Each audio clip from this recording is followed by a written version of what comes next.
Halo semuanya, ketemu lagi dengan channel Serba Info. Pada hari ini kita akan membahas tentang sejarah Indonesia. Tepatnya tentang kenapa Belanda bisa menjajah Indonesia.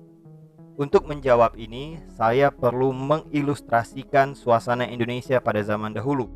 Pada waktu pertama-tama penjajah datang ke Indonesia dahulu, kita bukanlah A sampai Z yang bersatu menjadi Indonesia. Enggak, kita adalah kerajaan A, kerajaan B, kerajaan C, kerajaan F, G, H, I, J yang saling bersaingan satu sama lain. Jadi istilahnya, kalau zaman sekarang Belanda datang menyerang Indonesia, maka yang akan dihadapinya adalah Indonesia yang bersatu dari Sabang sampai Merauke. Dan kemungkinan jika Belanda menyerang Indonesia sekarang, Belanda akan menemui kekalahan besar. Namun pada zaman dahulu lain ceritanya. Ketika Belanda pertama datang ke sini, pada waktu itu masih belum ada Indonesia yang bersatu seperti sekarang ini. Oke, baik. Saya ilustrasikan suasana pada zaman dahulu dengan contoh ada 5 kerajaan. Kerajaan A, kerajaan B, kerajaan C, kerajaan D, kerajaan E.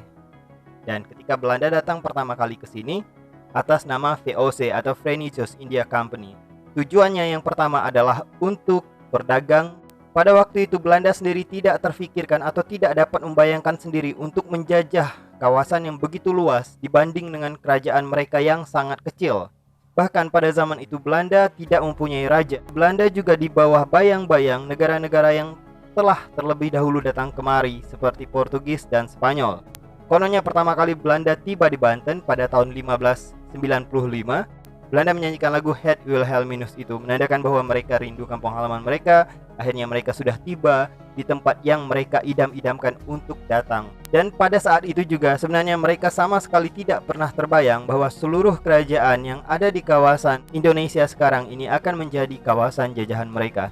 Namun dalam catatan sejarah kita mengetahui bahwa pertama kali Belanda datang ke Kesultanan Banten pada waktu itu, Belanda gagal membuka diplomasi yang baik dengan Kesultanan Banten, di mana akhirnya Belanda membuat satu kekisruhan pada waktu itu dan Belanda gagal. Namun akhirnya di tahun-tahun yang lain Belanda mengirimkan terus rombongan pedagang mereka di bawah panji-panji VOC untuk membuka diplomasi yang baik dengan kerajaan kawasan-kawasan yang ada di Nusantara ketika itu.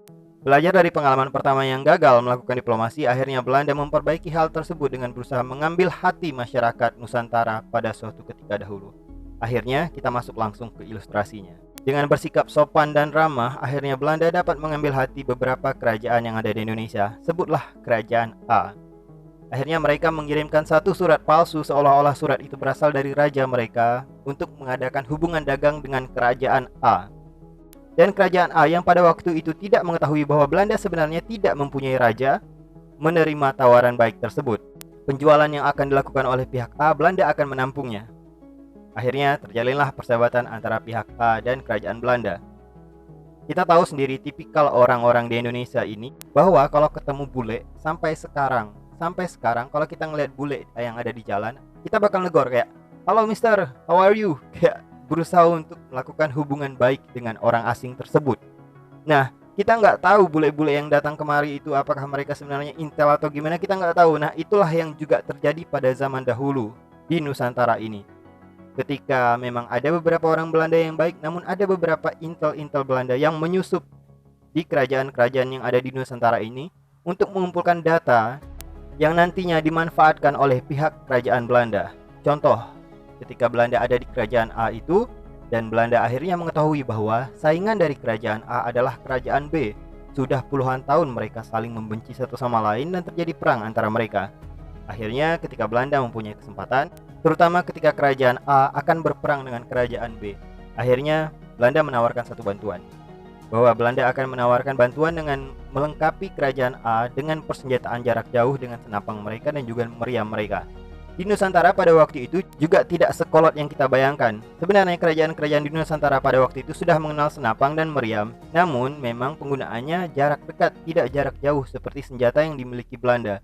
Akhirnya dengan asis dari pihak Belanda, kerajaan A ya yakin, walaupun kerajaan A tahu bahwa Belanda nggak sekuat itu kok. Mereka sekedar ingin melakukan persahabatan aja untuk menyerang bersama kerajaan B. Akhirnya kerajaan A menerima itu. Terjadilah satu persahabatan antara kerajaan A dan kerajaan B. Dengan syarat apabila mereka menang perang, sebagian kecil atau 1, 2, atau 3 kota di kerajaan B akan menjadi milik Belanda, karena Belanda sudah membantu kerajaan A untuk memenangkan perang dengan kerajaan B. dan terjadilah perang. Seperti kita ketahui bersama, dengan perang jarak jauh disupport oleh Belanda, kemudian disuplai tentara tambahan dari pasukan Belanda, tentunya kerajaan A berhasil menangkan perang. Dan akhirnya kerajaan B pun kalah. Dan sesuai perjanjian, akhirnya beberapa kawasan di kerajaan B menjadi punya Belanda, dan kerajaan B sebagian besarnya akan menjadi kawasan jajahan kerajaan A. Kerajaan A pun senang hati dengan keadaan tersebut. Sedangkan Belanda tentu merasa sangat-sangat bahagia karena akhirnya mereka mempunyai hak kekuasaan tapak pertama mereka di Nusantara, bahwa sebagian kawasan atau sebagian tanah yang ada di Nusantara ini berbendera merah putih biru, dan itu keberhasilan pertama mereka. Akhirnya seiring waktu berjalan, karena Belanda memang memiliki satu keunggulan dalam membangun satu fortress ataupun bangunan benteng dan juga kawasan perkotaan, maka kawasan yang dimiliki Belanda tersebut menjadi satu kota sekaligus benteng. Dan di sana Belanda mengumpulkan stok hasil-hasil alam dari kerajaan A, kerajaan B yang sudah dijajah kerajaan A tadi, kerajaan C, kerajaan D, kerajaan E, semua ngumpul di sana untuk menjual hasil alam mereka kepada Belanda. Dan Belanda akhirnya membuka diplomasi dengan kerajaan A, B, C, D, E, langsung semuanya, dan membuat Belanda perlahan-lahan dengan intel-intel yang mereka kirim ke kerajaan A, B, C, D, E, mereka mengetahui akhirnya musuh kerajaan D siapa sih, atau konflik dalam kerajaan C apa sih, dan mereka akhirnya bisa memanfaatkan itu. Oke, kita lanjutkan lagi. Akhirnya beberapa orang di kerajaan B merasa dendam dengan kerajaan A, dan Belanda mengetahui hal tersebut. Belanda menjamin kepada mereka, kerajaan B yang masih memusuhi kerajaan A, Belanda akan memberikan suplai senjata, karena Belanda seolah-olah meminta maaf. Mereka dahulu pernah menolong kerajaan A untuk menyerang kerajaan B. Belanda akan melakukan hal ini jika benteng mereka yang dibuat di satu tanah kawasan B yang sudah berhasil mereka rampas tadi sudah berdiri megah, dan mereka bisa menjamin itu. Akhirnya kerajaan B pun berperang dengan kerajaan A, terus berkelanjutan seperti itu. Di saat yang sama, Belanda mendapatkan kesempatan di kerajaan C, di mana ternyata kerajaan C mempunyai satu tujuan untuk menyerang dan menjajah kerajaan D dan E. Belanda akan mengambil kesempatan tersebut juga. Dan Belanda mengetahui ternyata di kerajaan C ada dua orang pangeran yang saling berseteru untuk mengganti kekuasaan ayah mereka yang menjadi raja saat itu. Antara Pangeran 1 dan Pangeran 2 ternyata saling bermusuhan. Belanda berusaha mengambil kesempatan tersebut dengan cara Belanda pertama akan merayu Raja C untuk meyakinkan kerajaan C bahwa mereka sudah mendapatkan data-data bahwa kerajaan D dan kerajaan E bukanlah kerajaan yang kuat. Artinya kalau kerajaan C melakukan invasi besar-besaran ke kerajaan D dan kerajaan E, maka kerajaan D dan kerajaan E akan jatuh di dalam kekuasaan kerajaan C. Dan Belanda menjamin Belanda akan menghormati keputusan kerajaan C dalam upaya mereka meluaskan kekuasaan. Belanda menyatakan mereka sangat hormat dan mereka sangat takut kepada kerajaan C. Ini strategi Belanda, tercatat dalam sejarah seperti ini. Cuman saya tidak bisa menyebutkan nama kerajaannya karena takut menyinggung beberapa kawasan. Nah, akhirnya kerajaan C yang sudah mendapat data dan fakta dari pihak Belanda melakukan invasi ke kerajaan D dan kerajaan E. Dan di saat yang sama tadi kerajaan A sedang perang dengan kerajaan B ya. C akhirnya melakukan serangan habis-habisan dan kerajaan D dan kerajaan E akhirnya runtuh menjadi di bawah kekuasaan kerajaan C. Namun permasalahannya adalah di dalam kerajaan C terjadi konflik internal antara Pangeran 1 dan Pangeran 2. Belanda akan berusaha mengambil kesempatan tersebut dengan melihat pangeran mana yang mempunyai tentara lebih sedikit. Belanda akan membela mereka yang mempunyai tentara lebih sedikit. Katakanlah Pangeran 2 mempunyai tentara lebih sedikit daripada Pangeran 1, maka Belanda akan menjamin bahwa jika terjadi perang antara Pangeran 1 dan Pangeran 2, Belanda akan menolong Pangeran 2. Pangeran 2 jelas senang. Akhirnya terjadi konflik dalam keluarga kerajaan Pangeran 1 dan Pangeran 2. Pangeran 1 akhirnya dikalahkan. Dan raja marah karena terjadi peperangan di dalam kerajaan mereka. Raja juga marah dengan Belanda. Namun hal itu sudah terlambat karena pangeran di kerajaan itu, Pangeran 2 tadi, sudah meracuni si raja. Oke, skenario-nya biasanya seperti itu. Atau sudah menyiapkan tentara bayaran untuk membunuh si raja dalam keadaan raja sedang lengah. Dan ketika akhirnya raja lengah dan raja pun dibunuh, mangkat oleh pangeran nomor 2 tadi, Pangeran 2, Akhirnya kerajaan tersebut total berada di bawah kekuasaan Pangeran II, dan Belanda akan memuji kehebatan Pangeran II bahwa ia mempunyai kekuasaan yang luas dan ia berhasil merebut tahta dengan cara peperangan dan bahkan sanggup untuk melawan kekuasaan raja yang merupakan ayahnya sendiri. Pangeran nomor 2 yang dipengaruhi oleh ketamakan tersebut tentunya sedang terlena dengan kekuasaannya yang sangat luas dan kemenangan perang menghadapi kerajaan D, kemenangan perang menghadapi kerajaan E, dan juga berkuasa di ibu kota kerajaan C.